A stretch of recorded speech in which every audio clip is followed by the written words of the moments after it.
আওয়ামী লীগের সর্বোচ্চ নীতি নির্ধারকদের আশকারায় শামীম ওসমান ছিলেন এলাকার গডফাদার। আওয়ামী আমলের পুরোটা সময় প্রকাশ্যে অস্ত্রসহ ২০-২৫টি গাড়ি নিয়ে মহড়া দেওয়া ছিল তার নিত্য কাজ। বিশেষ করে ৭ খুন ও ত্বকী হত্যায় জড়িত থাকার অভিযোগ রয়েছে শামীমের বিরুদ্ধে।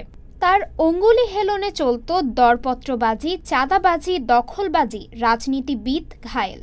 সূত্র জানিয়েছে, গত ১৫.৫ বছরে প্রায় ৪,০০০ কোটি টাকা পাচার করেছে শামীম ওসমান ও তার পরিবারের সদস্যরা। এসব অর্থ শামীমের বন্ধু ব্যাংক লিয়াকত, আরেক বন্ধু সাবেক ভ্যাট কর্মকর্তা অনুপ কুমার সাহা, শামীমের ক্যাডার শাহ নিজাম, কাউন্সিলর শাহজালাল বাদল সহ আরও বেশ কয়েকজনের মাধ্যমে বিদেশে পাচার করেছেন বলে জানিয়েছে বিভিন্ন সূত্র।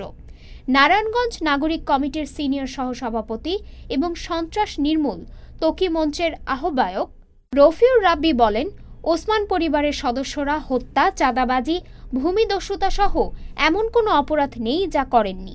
তাদের সরাসরি আশ্রয় প্রশ্রয় দিয়েছে ফ্যাসিস্ট সরকারের প্রধান শেখ হাসিনা। শুধু তাই নয়, নারায়ণগঞ্জে চাঞ্চল্যকর তানভীর মোহাম্মদ ত্বকী হত্যায় ওসমান পরিবারের সরাসরি সম্পৃক্ততার কথা বরাবরই অভিযোগ করে আসছিলেন ত্বকীর বাবা।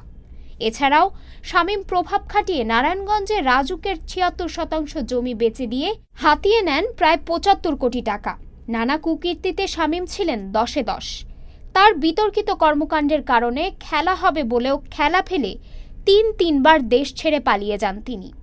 একবার ২০০১ সালে, দ্বিতীয়বার ২০০৭ সালে এবং শেষবার ২০২৪ সালের ৫ জুলাই শেখ হাসিনা সরকার পতনের পর। ডেস্ক রিপোর্ট, আজ বার্তা, ঢাকা।